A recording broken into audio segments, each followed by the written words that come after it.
जिंकणं आमचा छंद नाही, आमच्या रक्तातलं वैशिष्ट्य आहे. गुड मॉर्निंग वॉरियर्स आणि सर्व भावी अधिकारी. वॉरियर ऑफिसर या आपल्या एज्युकेशनल चॅनलवर मी सुप्रिया आपणा सर्वांचं मनपूर्वक स्वागत करते. राज्यसेवेची एक्झाम खूप जवळ आलेली आहे आणि कंबाईनची सुद्धा. मात्र शेवटच्या टप्प्यामध्ये आपण एक्झॅक्टली काय केलं पाहिजे याच्याबद्दल खूप वॉरियर्सच्या डोक्यामध्ये गोंधळ आहे किंवा एक कन्फ्युजन आहे की आता रिव्हिजन करायची आहे की क्वेश्चन पेपर सॉल्व्ह करायचे आहेत, एक्झॅक्टली अभ्यास काय असला पाहिजे शेवटच्या टप्प्यामध्ये. तर आज तुमच्या डोक्यामध्ये असणारा हा गोंधळ दूर करण्यासाठी हा व्हिडिओ मी घेऊन आलेली आहे. अर्थातच तुम्हाला तुमच्या सगळ्या प्रश्नांची उत्तरे या व्हिडिओमध्ये मिळतील, पण व्हिडिओ शेवटपर्यंत पहा.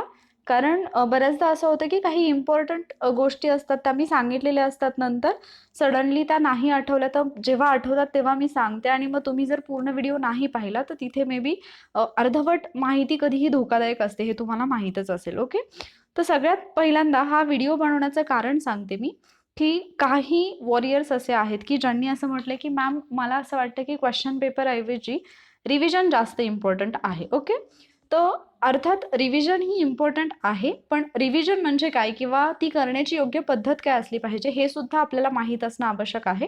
आणि त्यामुळेच हा जो डाऊट आहे तुमच्या डोक्यामध्ये तो क्लिअर करणारा हा व्हिडिओ आहे. सगळ्यात पहिल्यांदा मला तुम्हाला एक प्रश्न विचारायचा आहे की लढाई सोडा, आपण लढाईचं नको, मी दुसरं एखादं एक्झाम्पल तुम्हाला सांगते. फॉर एक्झाम्पल, तुम्ही स्विमिंगच्या कॉम्पिटिशनमध्ये पार्टिसिपेट केलेलं आहे आणि समजा तुमची कॉम्पिटिशन 15 दिवसांवरती आलेली आहे. तुम्ही काय कराल 15 दिवस अगोदर? म्हणजे स्विमिंगच्या कॉम्पिटिशनला जायचं आहे तर तुम्ही प्रत्यक्षात स्विमिंगची प्रॅक्टिस कराल की स्विमिंगचे जे टेक्निक्स आहेत त्याच्याबद्दलची पुस्तकं वाचाल, व्हिडिओज पाहाल? म्हणजे एक्झॅक्टली तुम्ही काय कराल? म्हणजे पाण्यामध्ये उतरून स्वतः प्रॅक्टिस कराल की स्विमिंग करताना हातपाय कसे हलवायचे असतात, श्वास कशा पद्धतीने घ्यायचा असतो, श्वास रोखायचा कसा असतो, या सगळ्या गोष्टी तुम्ही वाचत बसाल? अर्थात तुम्ही प्रॅक्टिस कराल, दॅट इज इम्पॉर्टंट. कारण तुम्हाला कॉम्पिटिशनला गेल्यानंतर तिथे स्विमिंग करायची आहे, तिथे तुमची कोणी ओरल एक्झाम नाही घेणार किंवा तुमचं नॉलेज कोणी विचारणार नाही की तुला एवढं एवढं माहिती आहे का, बरोबर? आता आपण येऊयात आपल्या एक्झामकडे. ओके, तुम्ही एक्झाम जी देणार आहात त्या एक्झामला आपण कॉम्पिटिटिव्ह एक्झाम म्हणतो, बरोबर? स्पर्धा परीक्षा म्हणतो. म्हणजे ही तुमची एक प्रकारची स्पर्धाच आहे. इथे जाऊन तुम्हाला काय करायचं आहे, तुमचं जे काही नॉलेज आहे, जो काही अभ्यास तुम्ही आत्तापर्यंत केलेला आहे तो तुम्हाला इम्प्लिमेंट करायचा आहे. तिथे तुम्हाला तुमच्या क्वेश्चन पेपरमध्ये तुमचं नॉलेज जे आहे ते उतरवायचं आहे, ते दाखवायचं आहे, राईट? आणि जर समजा ते तुम्हाला कसं दाखवायचं हेच माहीत नसेल तर तुम्ही कशा पद्धतीने म्हणजे एक्झामला फेस कराल? तर मला असं वाटतं की रिव्हिजन महत्त्वाची आहे, पण त्याआधी तुम्हाला रिव्हिजन म्हणजे काय हे समजणं जास्त इम्पॉर्टंट आहे. तुमच्या मते रिव्हिजन म्हणजे काय? तर आत्तापर्यंत जो अभ्यास मी केलेला आहे, जी पुस्तकं मी वाचलेली आहेत ती मला पुन्हा एकदा वाचायची आहेत. आत्तापर्यंत जे टॉपिक मी केलेले आहेत ते मला परत एकदा वाचून काढायचे आहेत. मी यापूर्वीही सांगितलं, reading reading reading only reading हे इम्पॉर्टंट नाही. तुम्ही किती वाचलं याच्यापेक्षा तुम्ही वाचलेलं तुम्हाला इम्प्लिमेंट करता येते का, फक्त आठवणं सुद्धा इम्पॉर्टंट नाही. एक्झामला मला सगळं आठवलं याचा अर्थ असा होत नाही की माझी एक्झाम खूप चांगली झाली किंवा याचा अर्थ असा होत नाही की मला 100% एक्झाममध्ये यश मिळेल. जास्त महत्त्वाचं काय आहे, तुम्ही जे वाचलं ते तुम्हाला आठवलं पाहिजे आणि आठवलेल्या गोष्टी तुम्हाला इम्प्लिमेंट करता आल्या पाहिजे. तुम्हाला जेव्हा एखादा प्रश्न येतो क्वेश्चन पेपरमध्ये तर तुम्हाला त्याचा आन्सर देता आलं पाहिजे. आणि हे तुम्हाला केव्हा जमेल, जेव्हा तुमची प्रॅक्टिस असेल तेव्हा. कारण जोपर्यंत तुम्हाला क्वेश्चन पेपर टायमिंगमध्ये कसा सोडवायचा, क्वेश्चन पेपर म्हणजे एक्झामचा जो स्ट्रेस असतो तो हँडल कसा करायचा, तेवढा ठराविक वेळेमध्येच तेवढ्या प्रश्नांची उत्तरं कशा पद्धतीने द्यायची, याची प्रॅक्टिस जोपर्यंत तुमची होत नाही, तुम्ही कितीही अभ्यास केलेला असला तरी सुद्धा तुमचे यशस्वी होण्याचे चान्सेस खूप कमी आहेत. ही गोष्ट लक्षात घ्या. हे सांगण्याचं कारण सुद्धा मी तुम्हाला लगेच सांगेन. प्रश्नपत्रिका सोडवण्याचे फायदे आणि तोटे काय आहेत ते अगोदर तुम्ही मला सांगा, मी तुम्हाला लगेच सांगते. अर्थातच फायदे तुम्हाला माझ्याकडून एक्सपेक्टेड असतील, तोटे तर तुम्हीच सांगता आणि ते मी तुम्हाला सांगते की काय काय तोटे तुम्ही फेस करता, म्हणजे तुम्हाला कुठले डिसएडव्हान्टेजेस दिसतात याच्यामध्ये. पहिली गोष्ट, क्वेश्चन पेपर सोडवायला वेळ जातो. म्हणजे दिवसातला आमचा 1 किंवा 2 तास क्वेश्चन पेपरला जातो आणि राज्यसेवेचा विचार केला तर 4 तास जातात, कारण जीएसचे 2 तास आणि सीसॅटचे 2 तास, राईट? हा झाला तुमचा पहिला प्रॉब्लेम. दुसरा प्रॉब्लेम, क्वेश्चन पेपर सॉल्व्ह केल्यानंतर आम्हाला स्कोर चेक करावा लागतो, तिथे आमचे 5 ते 10 मिनिटं जातात. ओके. तिसरा प्रॉब्लेम, स्कोर चेक केल्यानंतर ॲनालिसिसला खूप वेळ जातो. क्वेश्चन पेपर ॲनालिसिस म्हणजे खूप डिफिकल्ट आहे, त्याच्यामध्ये आमचा खूप वेळ जातो. सॉरी. पाहिजे, सगळे सब्जेक्ट पाहिजे, त्याच्यातून ॲनालिसिस करायचं, हे थोडं आम्हाला टफ वाटतं. ओके. आणि मग इथे एवढा वेळ जातो की मग असं वाटतं की आपला अभ्यास राहून गेलाय. तर मग एक्झॅक्टली काय करायला पाहिजे, म्हणून आम्ही क्वेश्चन पेपर सॉल्व्ह करत नाही. आता जे डिसएडव्हान्टेजेस तुम्ही सांगताय ना, त्याच्यामध्येच याचे ॲडव्हान्टेजेस कसे आहेत ते मी तुम्हाला लगेच सांगते. पहिली गोष्ट, तुम्ही असं म्हणता की क्वेश्चन पेपर सॉल्व्ह करायला आमचा वेळ जातो. अर्थात तुम्हाला एक्झामच्या दिवशी काय करायचं आहे, क्वेश्चन पेपर सॉल्व्ह करायचा आहे की तिथे जाऊन तुम्हाला काही रीडिंग करून वापस यायचं आहे? अर्थात क्वेश्चन पेपर सॉल्व्ह करायचं आहे. सो जेवढा वेळ तुम्हाला तिथे द्यायचा आहे तेवढा वेळ तुम्ही घरी क्वेश्चन पेपरसाठी देणं हे मस्ट आहे. ओके. कारण जोपर्यंत तुम्ही तसा वेळ देत नाही तोपर्यंत तुम्हाला समजणार नाही की तुम्ही तेवढ्या पर्टिक्युलर टाईममध्ये तुमचा पेपर सॉल्व्ह करू शकता की नाही, तेवढ्या पर्टिक्युलर टाईममध्ये तुम्ही तेवढे क्वेश्चन्स अटेम्प्ट करू शकता की नाही. म्हणजे फॉर एक्झाम्पल स्विमिंग कॉम्पिटिशन असेल किंवा रनिंग कॉम्पिटिशन असेल, जोपर्यंत तुम्ही सरावामध्ये हे तुमचं टायमिंग किंवा तुमचा स्कोर पाहत नाही तोपर्यंत तुम्हाला समजणार नाही की मी तिथे कशा पद्धतीने परफॉर्म करेन. ओके.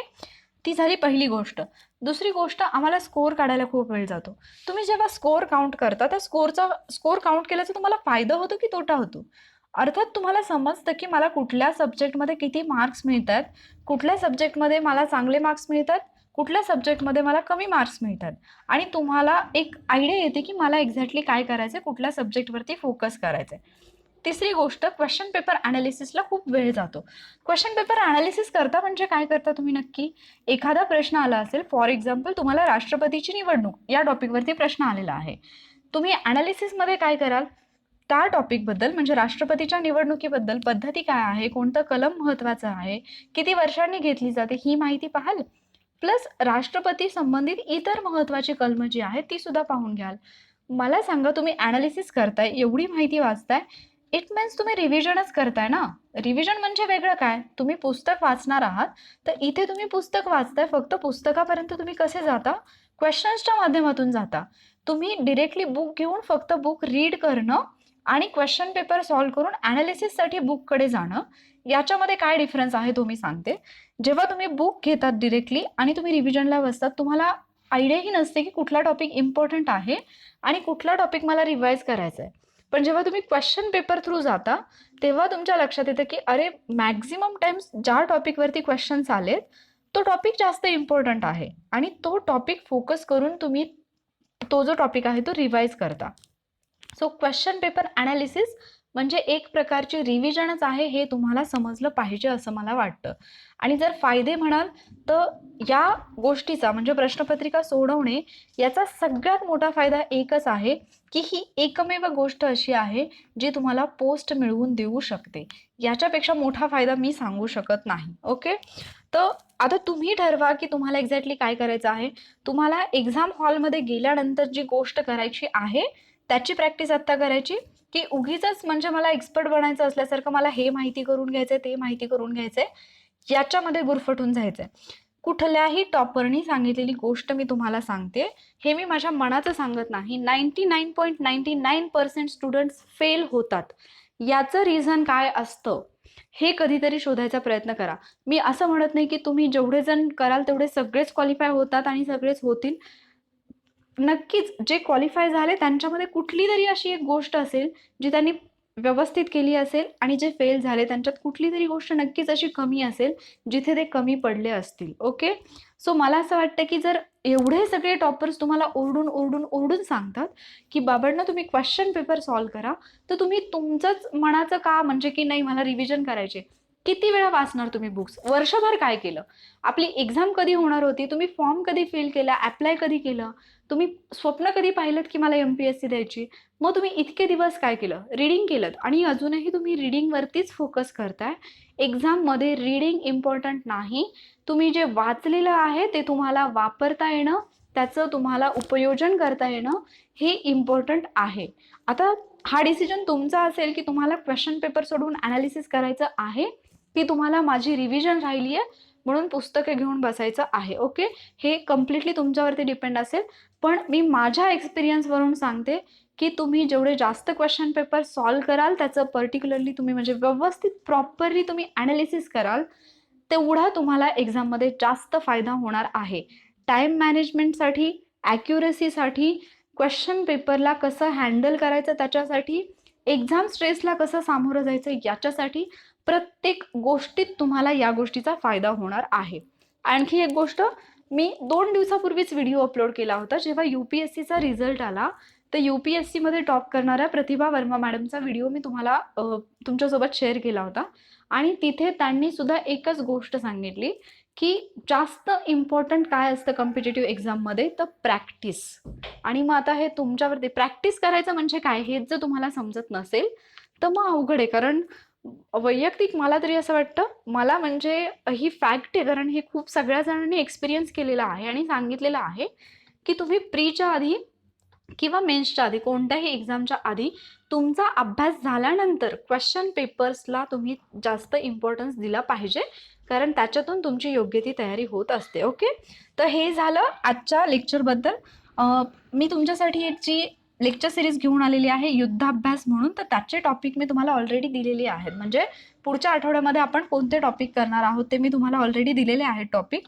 तर त्याचे जे टॉपिक आहेत, उद्या पहिली आणि दुसरी पंचवार्षिक योजना आहे, तर ते टॉपिक करून ठेवा. त्याच्यावरचं लेक्चर म्हणजे क्वेश्चन आन्सरच्या स्वरूपामध्ये ते लेक्चर असेल, ते तुम्हाला उद्या मिळेल आणि त्याच्याच माध्यमातून आपण आपला अभ्यास कंप्लीट करण्याचा प्रयत्न करणार आहोत. आय होप आजचा जो व्हिडिओ होता तो तुम्हाला हेल्पफुल ठरेल आणि जे तुमचं कन्फ्युजन असेल ते दूर करणारा ठरला असेल. तर जर लेक्चर तुम्हाला आवडलं असेल तर लाईक करा, तुमच्या फ्रेंड्ससोबत शेअर करा आणि प्लीज ही स्ट्रॅटेजी फॉलो करा, कारण खूप कमी दिवस राहिलेत आणि आता कसलेही एक्सपेरिमेंट करू नका. आणखी एक मुद्दा जस्ट आठवला की कोणीतरी असं म्हटलं की आता नवीन काहीतरी वाचण्यात काहीच अर्थ नाही. क्वेश्चन पेपर सॉल्व्ह करणं याचा अर्थ तुम्ही नवीन काहीतरी वाचता असं अजिबात होत नाही. कारण जेव्हा तुम्ही एक्झामला जाता, जेव्हा तुम्ही पेपर अटेम्प्ट करत असता, तेव्हा तुमच्यासमोर येणारा क्वेश्चन पेपर हा तुमच्यासाठी नवीनच असतो. पण मी तुम्हाला सिलेबसमधला नवीन टॉपिक घेऊन वाचत बसा असं अजिबात म्हटलेलं नाही. तुमचा जो अभ्यास झालेला आहे तो तुम्हाला कितपत तुमच्या एक्झाममध्ये उपयोगी ठरेल, तो तुम्हाला कितपत वापरता येईल, हे ठरवण्यासाठी क्वेश्चन पेपर सॉल्व्ह करा असं मी तुम्हाला सांगितलंय.